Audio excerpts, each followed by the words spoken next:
hands down is one of the most common denominators. Feeling fulfilled and happy with your decision to work as a travel nurse, or obviously as an ICU travel nurse specifically, is to be flexible, because you have to understand that the reason you as a travel nurse are going into a hospital is you're there to solve a problem, right? That hospital has a problem. It's called staffing, right? They have holes in their schedule and they're hiring you through an agency, or now maybe through a gig platform, because we're at that point in the game with these gig platforms. But you're there to solve a problem and to help fill holes in their schedule, and not contribute to that problem by asking for 3 weeks of time off throughout the assignment, for example. So flexibility is so important to really having the best experience as a traveler.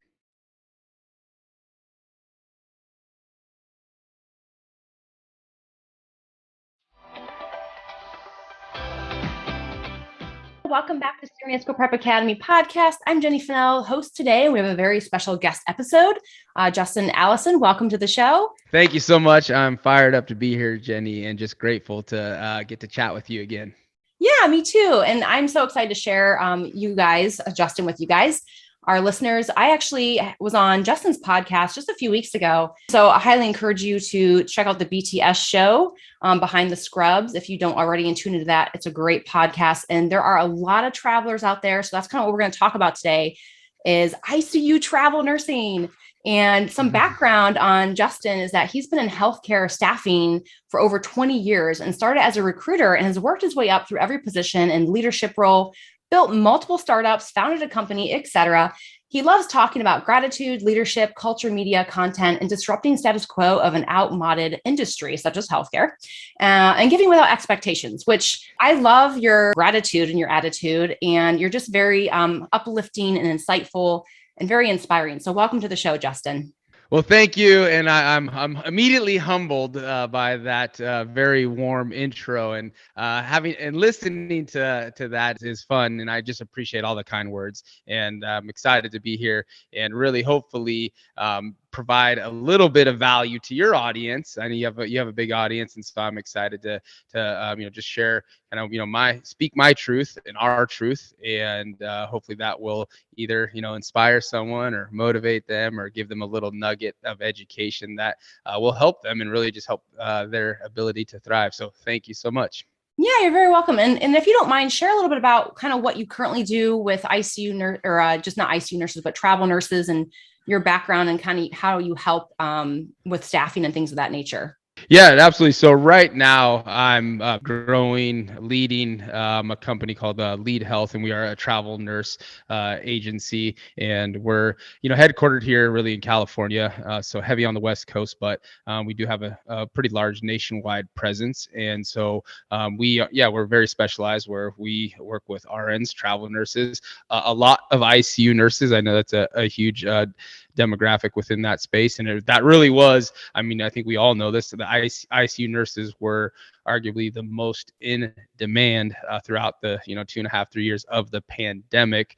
And so we are just really fired up to be able to support the clinician experience and all the providers that we get to work with on a day-to-day basis, and really just positively impact patient care. We're not at the bedside like you are, but we do help, that process and support that process of providing patient care. So we, part of our just cause as an organization is to support our clinicians and positively impact the lives of those in need. And through the process of the travel nurse experience, we're able to do that. Yeah, awesome. So for those of you listening, if you're looking for a great agency, check out Lead Health. And they do fun things too. Like I said, they care about the community. They care about you and your experience.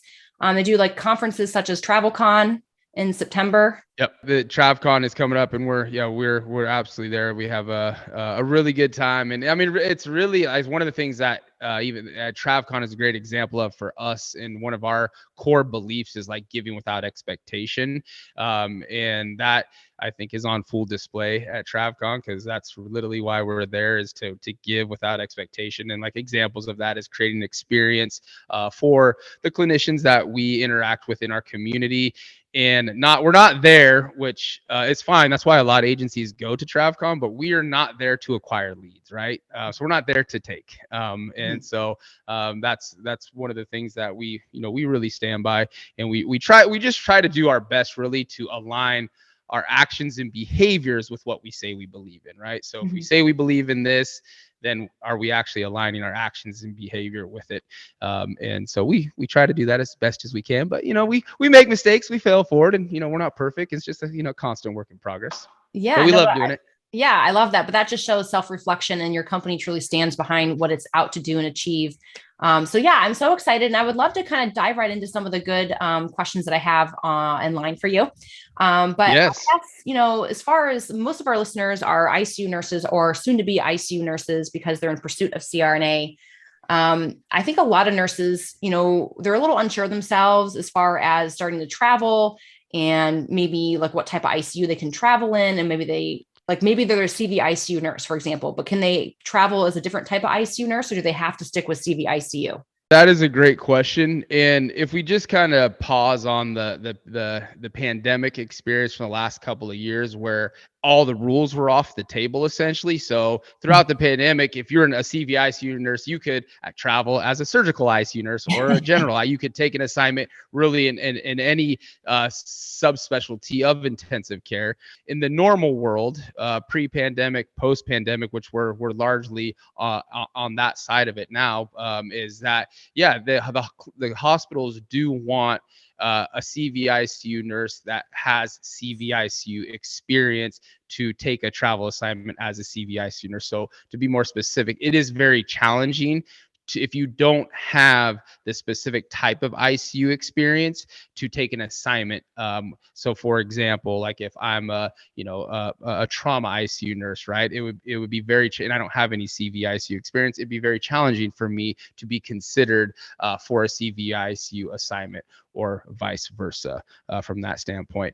Doesn't mean it's not possible, but how I would set the expectation in the normal world of the travel nurse experience is that you do want to have the specific experience that you want to be considered for as a travel nurse.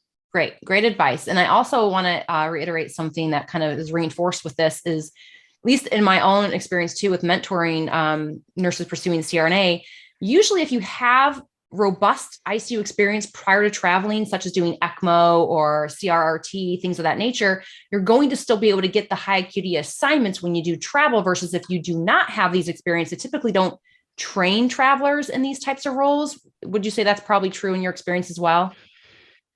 Yeah, no, 100%. And that actually, I was going to give a little more context behind like the why of like you can't be considered if you don't have that specific type of experiences, because as a travel nurse, the rules are different. And what I mean by that, the expectations are different. Is like you might get, and you know this, Jenny, is like you might get 1 or 2 days of orientation, or you might get 4 hours of orientation, depending on the hospital, and then you're immediately on the unit bedside providing patient care. And if you don't have that skill set or that experience, that's going to be problematic, right? And really, you're probably setting yourself up for failure, the hospital, the unit, the patient, if you don't. But that's more as to why, is because you just are expected to be running full speed, sprinting, literally sprinting at times, once you're on assignment as a traveler. So that's why that is the case more often than not.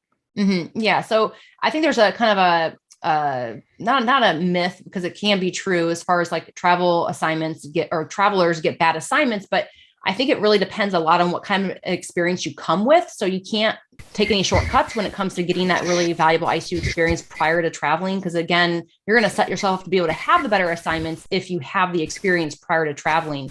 At least could you have a nurse say, I only want level 1 assignments kind of situation? Yeah. And I guess just to make sure, like, I understand your question as far as like, if a nurse asks like, hey, I only want to take level assignments at level 1 trauma centers.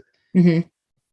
And so, yeah, you 100% can. I mean, there's a lot of level 1 trauma centers that use travelers. And frankly, just looking here in California, some of the biggest users of travelers are level 1 trauma centers, right? However, and one comes to mind, and we don't, I guess, need to name drop the hospital, but we can if we want. In California, that was really in dire straits throughout the pandemic, and still is. And they're a level 1 trauma center, and it was very, very difficult. It was super hard. Like, as an ICU nurse, you were just getting tripled the entire time, if not more. And the assignments were so mentally, physically, and even emotionally exhausting that travelers would show up to these assignments and they would be like, they thought that $9,000 a week, $10,000 a week was a golden ticket. And then they like, oh, hey, hold on a second. Like, I don't know that I can handle this. So what I would say for, I guess, advice for ICU nurses, or, that want to be travelers, is that don't just get caught up in the money of an assignment, especially, and it's not always the case, to be very clear, it's not always the case that just because it's the highest paying job means it's the worst assignment. However, that can often be the case, meaning it's going to be more difficult, right? So I would highly encourage to ask those calibrated questions. Tell me more about the work environment, and get a real sense of it, of what you're getting yourself into. Don't just focus on, oh, I get to travel. What I would encourage any nurse, ICU nurse, any traveler is, while pay, yes, you deserve to take the highest paying assignment that is available to you, and focusing on that, it can definitely positively impact you. In the flexibility of a travel, working as a traveler is great. Being able to actually travel and have experiences outside of bedside in the hospital, all that stuff is great. That's why nurses travel, right? It's a high paying, flexible lifestyle. But what I would encourage is to ask questions, right? Ask, like, well, what are the biggest challenges this facility is facing right now, right? How is this going to play out? Here's the thing, is that oftentimes, and again, not 100% of the time, but often, is that the higher the pay, the harder the assignment it's going to be, right? So make sure you are asking the questions so you know what you're getting into. When you show up day one, week one, you're like, oh, I'm so pumped, and I'm gonna make $8,000 a week. Not anymore, but that was very common throughout the pandemic. And then they're like, wait, hold on, I don't want to work 60 hours a week. As an ICU nurse, I don't want to be tripled or have 4 patients. Like, no, thank you. I can't do this. I didn't sign up for that. So ask those hard questions, and ask them to your recruiter. And if they don't know, they may not have all the answers. Let's inquire through the interview process. If you get the chance to actually talk to a real live person, which you don't always get to now, as part of the travel process, but that does still exist. And so I would just ask those difficult questions so you can have clear expectations of what you're walking into, so you're not surprised, like, oh my, I think I made a bad decision. So what are your thoughts? I'm curious. You obviously have a little bit of experience with all this, and what are your thoughts on that? I think that's great advice. This is also, I think it's so important to network and go to things like TravelCon to connect with other travel nurses, because that piece right there is getting a firsthand, like, hey, you've had this assignment or you've worked here, tell me about it. And you'll get a very candid answer from someone who's actually lived it versus someone trying to recruit you for a position. So even though I do agree you should ask the questions, I think you can't go wrong by finding out from current staff what their experience is like, but that's not always easy to do. So I do think you have to plug yourself into the community. And even my own experience now, wouldn't say I have travel nurse experience. I have locum CRNA experience. Before I did that position, I talked to several CRNAs who were working there. I kind of learned the hard way through taking a job that I was not happy with, that I needed to ask more questions, and interview them. Like, when I'm getting an interview, I need to interview them too, to make sure it's a good fit. So I think that's really key. And that has now served me very well in the last 2 positions I've had, is I have to ask those hard questions. Yeah, no, and I want to add on to plugging into the community, kind of what you're talking about, is like that. Thankfully, because it's a new era in time. We're in 2023, and the internet and Web 3.0 and social media and podcasting, all this stuff exists, and there is an abundance of opportunity to really connect with your community. So 2 specific things to what you're talking about is like, if you want to know get some feedback from travelers on hospitals. There's like I'm friends with Lindsay and Jared who have Scrubster, right? And they do hospital reviews, so you could look up specific hospital reviews or assignment reviews through their platform, through their app. MedVenture, those are my Ryan and Emily. Those are my real good friends over there, and they are uniting the traveler community. And there's such an if you want to get directly plugged into the traveler community, then look no further than them. And it's not just for the fun. There's a lot of fun event stuff, but really it's the stuff you're talking about. Like, hey, like I'm new to this. Like, what should I expect? I don't know what questions to ask, right? Like, I don't know to ask about non-billable orientation hours. I don't know to ask about what happens if I get canceled or sent home early, right? Like, what does that mean? I don't know what this term means in my contract, right? Like, so there is a large punchline. There's a large community out there, and it's easy. It's easier now to access that community and plug into them, educate yourself, and of course to not feel isolated either while you're on assignment, because oftentimes there's a lot of other travelers at that hospital that you don't know that are feeling the exact same way that you're feeling, right? And so you can connect with them through these different platforms. Awesome. That you said MedVenture? Yes. Yep. Okay, MedVenture. awesome. Yeah, very cool. No, I think that's great advice. And I love that. I think that's so vital and important for those. And I think that's a big hindrance for people even taking that leap to do travel, because there's all those unknowns with contracts and pay and negotiations and how do you navigate that landscape. But you really can learn a lot from your peers and through plugging into communities like you guys and like MedVenture, who can really help connect you with other travel nurses. Yeah, no, and I would say one thing too is just like back to like flexibility. Like it's just, I know this from just obviously all the years and all the feedback. One of the common threads that travel nurses say that it ultimately leads to a successful assignment or a successful career as a travel nurse is flexibility, right? Like that hands down is one of the most common denominators. Feeling fulfilled and happy with your decision to work as a travel nurse, or obviously as an ICU travel nurse specifically, is to be flexible, because you have to understand that the reason you as a travel nurse are going into a hospital is you're there to solve a problem, right? That hospital has a problem. It's called staffing, right? They have holes in their schedule and they're hiring you through an agency or now maybe through a gig platform, because we're at that point in the game with these gig platforms, but you're there to solve a problem and to help fill holes in their schedule and not contribute to that problem by asking for 3 weeks of time off throughout the assignment, for example. So flexibility is so important to really having the best experience as a traveler. Interesting.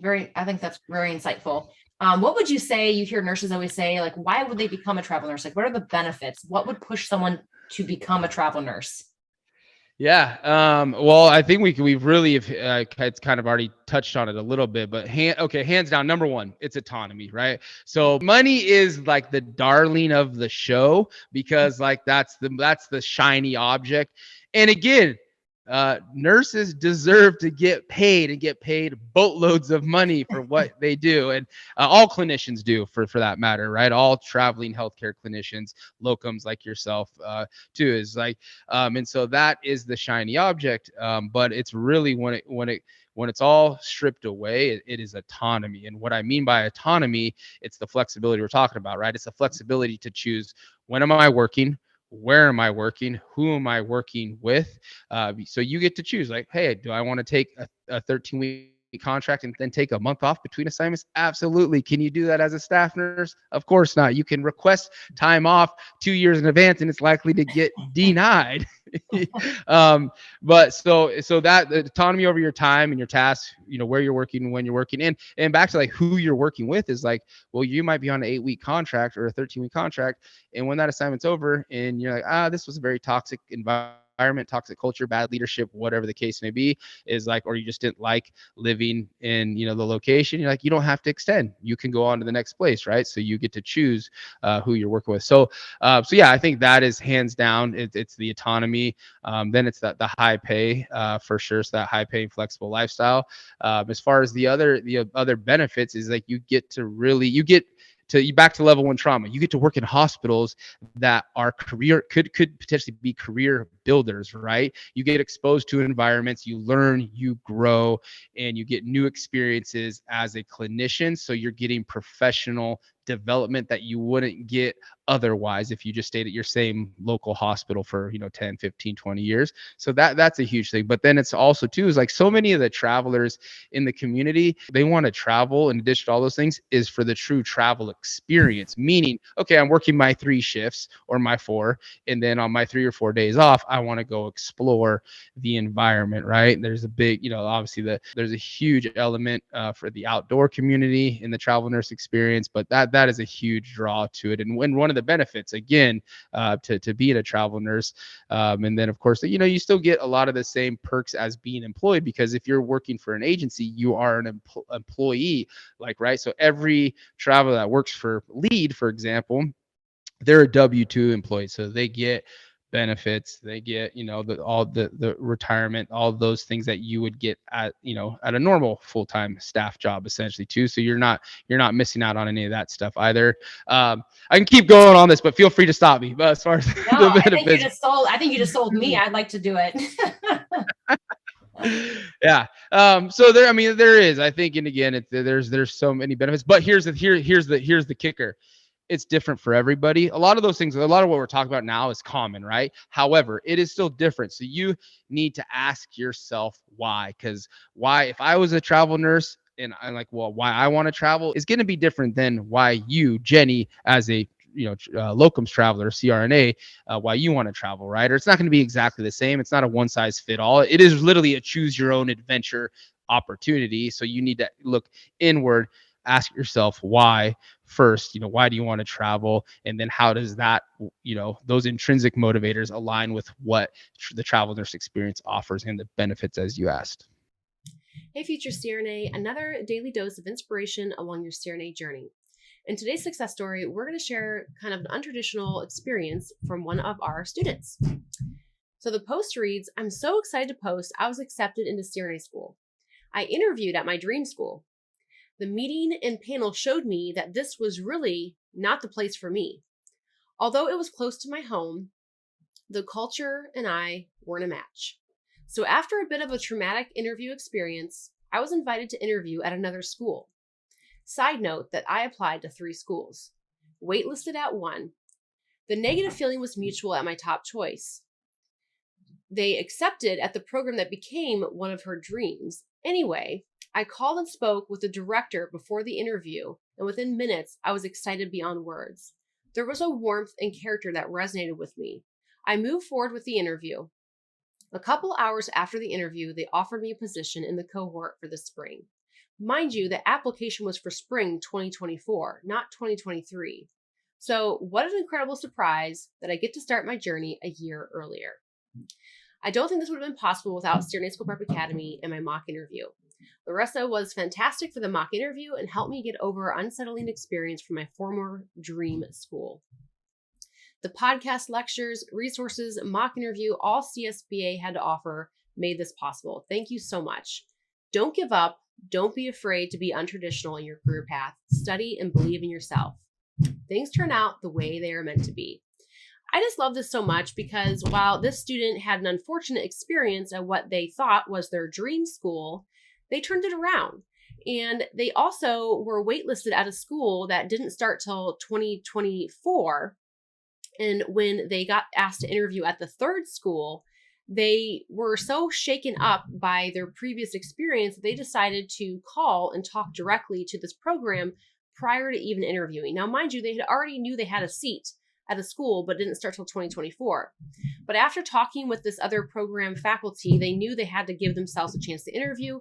They felt instantly connected to this program faculty, and they were so happy they did because they got in just a few hours after the interview, and they get to start CRNA school an entire year sooner. So I wanted to share this with you because I thought this was really inspirational. And it just goes to show that kind of what we have preached before in the show is that this is a two-way street. You are picking your programs and you may have your dream program in mind, But the reality is it may not be the right fit. And you may have to kind of improvise and pivot to a different school. And it may actually turn out to be the best decision for you ultimately is to not get into what you think is your dream school. So go into it with an open mind. I'm rooting for you. Thank you so much for sharing this story. Congratulations. You know who you are, and I'm always cheering you on.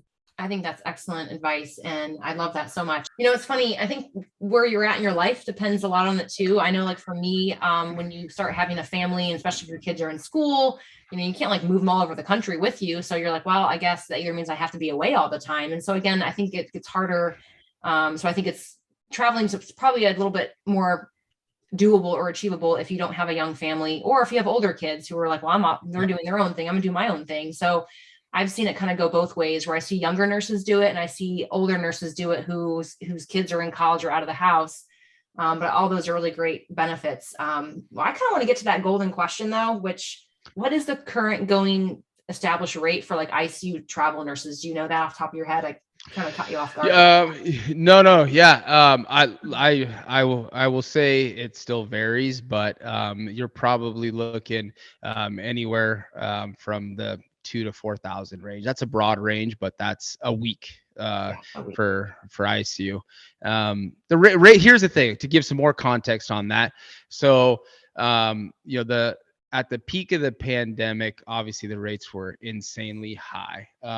Pre-pandemic, they were super low. So I'll just give you an example. People will like this because they're always like, bill rates. What are bill rates? And they hiding this information. So, yes. So like the peak of the pandemic, it's like average bill rates in the 180s, 190s per hour for a bill rate. That's pre-pandemic. A good average bill rate might have been $80 an hour, 85. Like, if you got a $100 bill rate, you're like, whoa, this is crazy. This must be some L&D nurse. That was like the golden ticket for bill rates back pre-pandemic. And so now the bill rates sit today, where just to give this a timestamp, this is May of 2023, is the average bill rates sit like right dead smack kind of in the middle of that as it is today, right?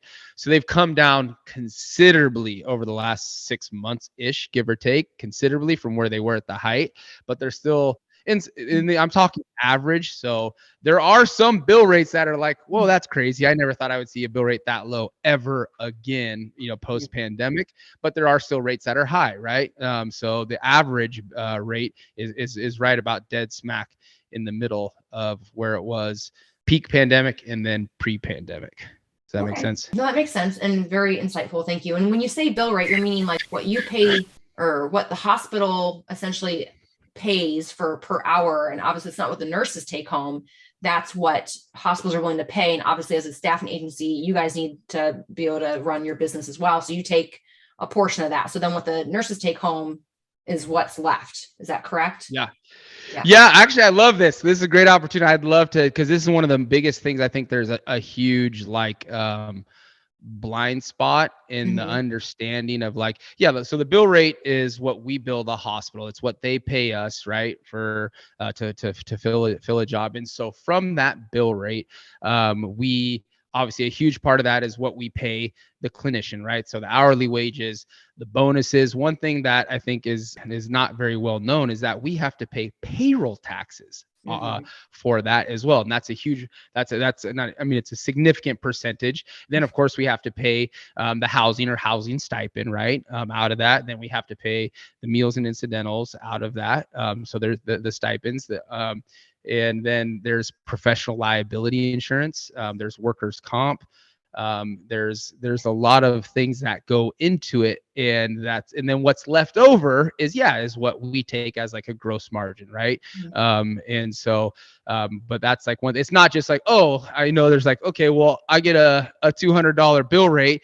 We pay the nurse $100. They're like, oh, that agency is pocketing $100. Like, well, no, actually, there's all these things that is taken out of it, and so what's left over, is a very small percentage. Especially again, I can just speak for us. I can tell you, like, I know exactly what like the industry, the status quo averages of like what that percentage is, but we as a company were way below that because it's part of our belief in like we want to give more than we take. And so, but there's a lot that is factored into that. And so it's not just okay, here you Right. go. Here's a bill rate, pay Yeah, a nurse, and then keep the rest. Yes. Doesn't work that way. No, and I understand that everyone's going to want to get a piece of that pie when it comes to the government and all of the payroll taxes. Yeah. Obviously, as a business owner, when we have employees now, and I was like, I mean, you pay payroll tax. It's like, no wonder people want contractors, because they pay their own payroll tax, comes out of their salary that they charge as an independent contractor. So it is significant. It does add up. And then there's all of the workman's comp, and there's a lot of other benefits. I mean, that's not cheap. So yeah, it does add up. You're right. So I guess that I thank you for painting that picture, that realistic picture that, it's not, agencies are not out there, getting half of what the nurses make, or double, if nurses making 60, they're making 60. That's not the case. But 2 to 4K a month or a week, 2 to 4K a week is the going rate right now. So you guys remember that number, when you're seeking ICU positions as a travel nurse. And, I guess the next question would be, you talked about how nurses can sign on longer than 12 weeks, but you even mentioned 8 weeks. Is that? Yep. Okay. So it's 8 to 12 week contracts. So 13 weeks is like the golden standard. So 13.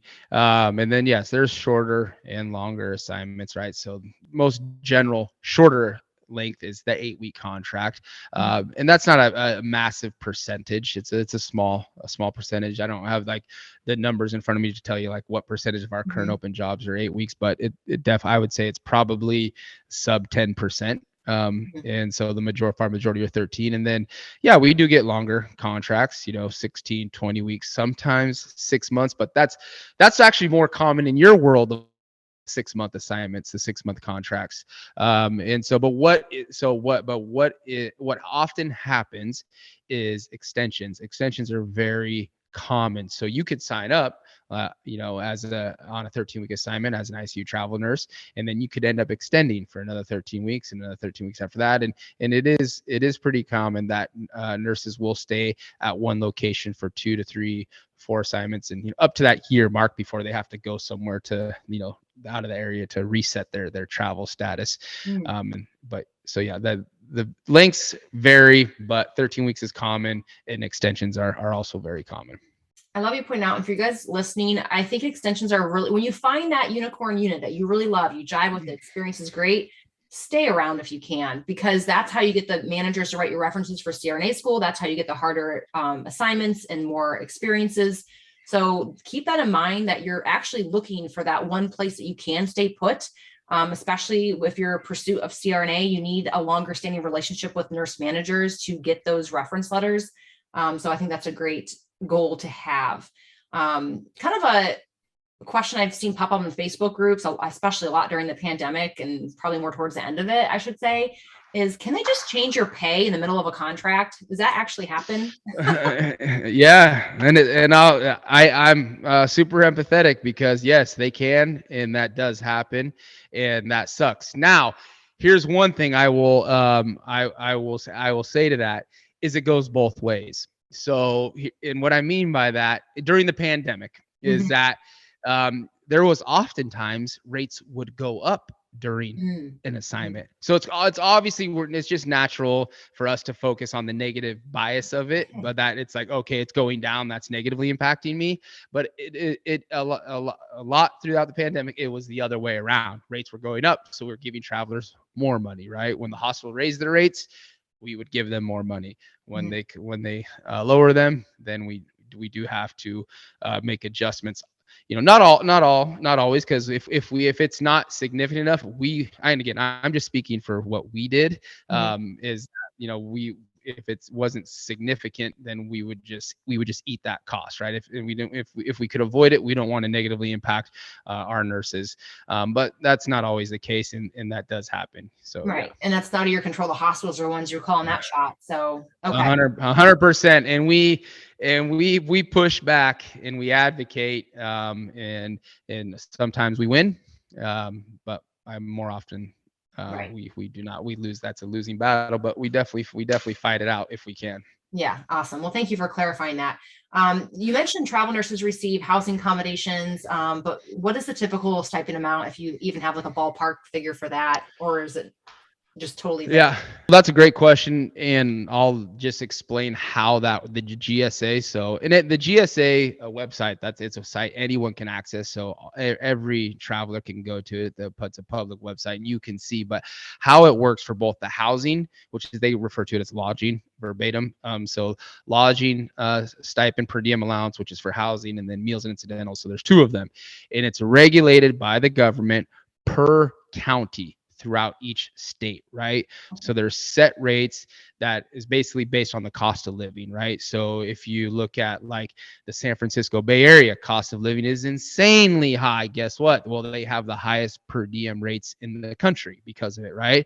Or if you go to Fresno, it's like, well, cost of living is much lower than the Bay Area, so the per diem rates are going to be less because cost of living is less. So again, so that's how that works. So there's going to be a broad spectrum of, rates are going to vary. So I would say though, kind of, on just it's a safe bet that usually if you're adding them together, the two, housing plus meals and incidentals, you should be, anywhere in the $1,000 to $1,200 a week range for per diem. But again, just to be clear, it all depends on the location and the county you're working in.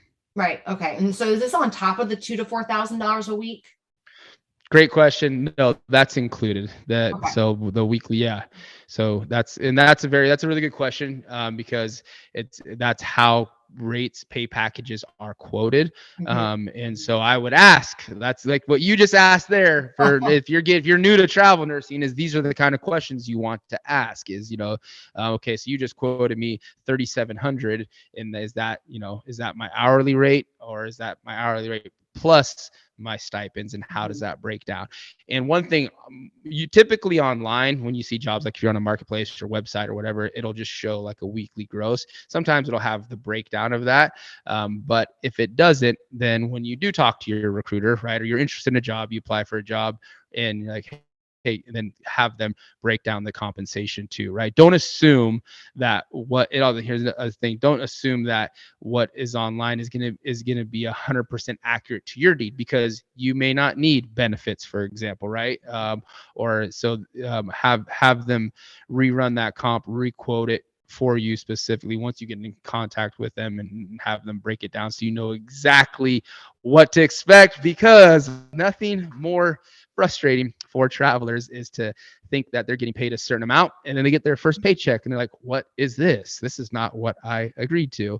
And it's usually because their recruiter or agency didn't educate them or break down the ins and outs of the pay package. Thank you so much. Yeah, that would be kind of like, this is not what I thought I was going to get. Exactly. Yeah. For travelers, do you need any type of certain certifications? Like, if you had extra certifications, would it open more opportunities for travel positions, or is it not tend to matter so much? I love this question.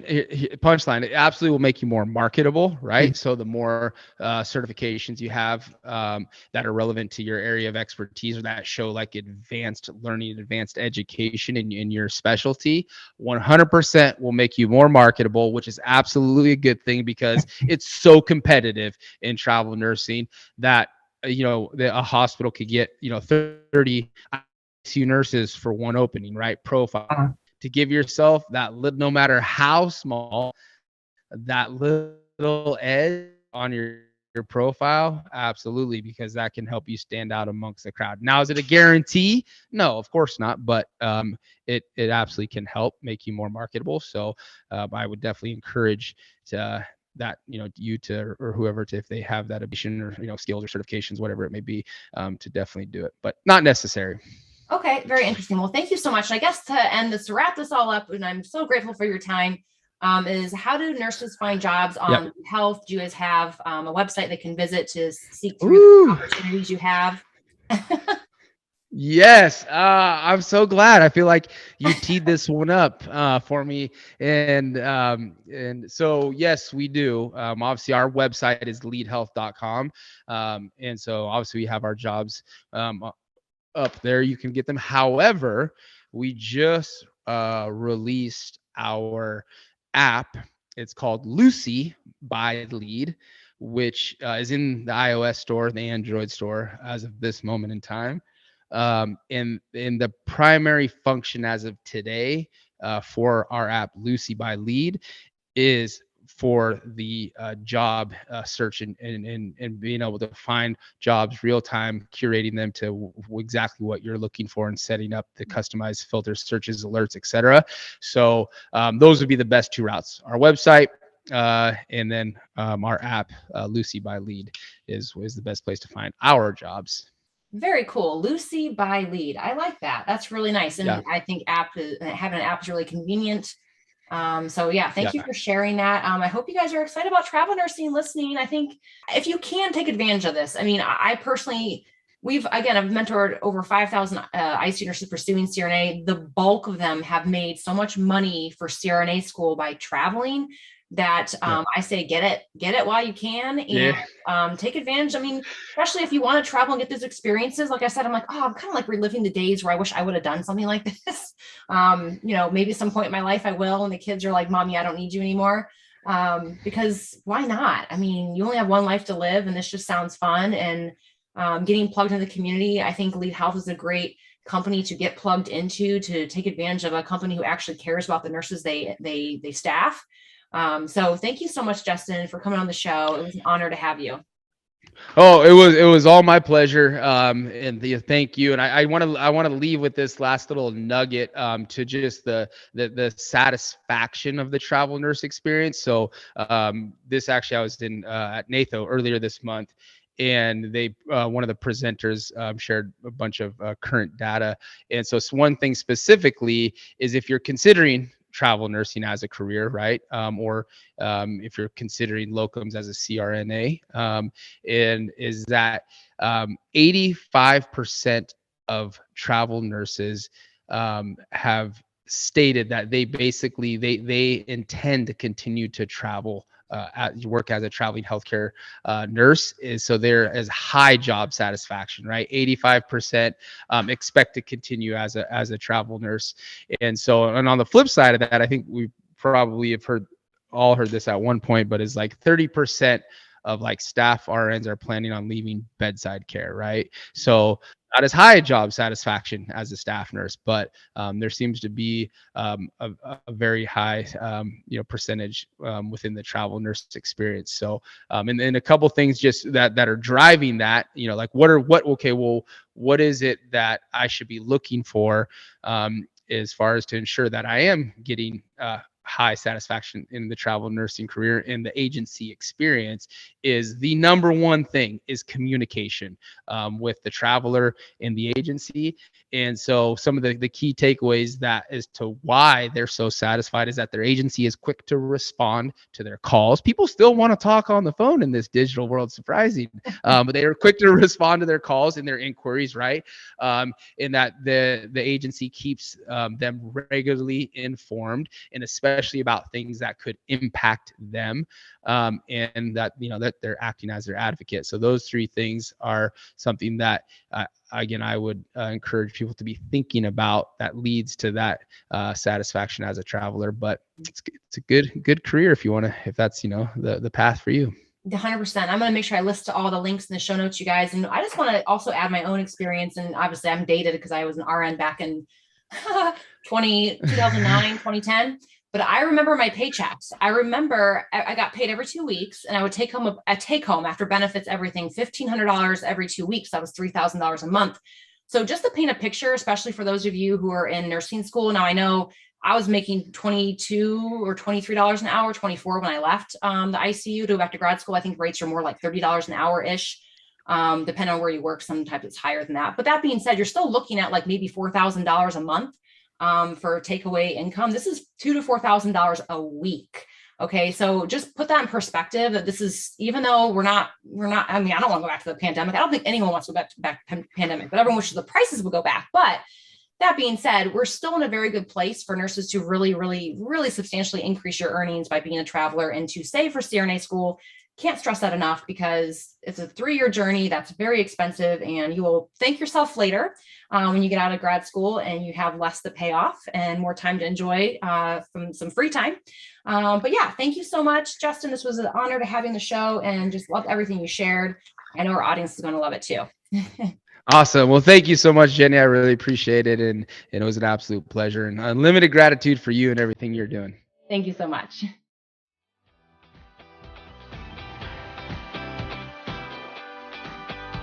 Hey, future CRNA, as always, I appreciate you and your loyalty. Thank you so very much for tuning in this week. I'd love to hear from you, so screenshot this episode and share it to your IG stories with your biggest takeaway. Don't forget to tag me at CRNA School Prep Academy so I can personally thank you.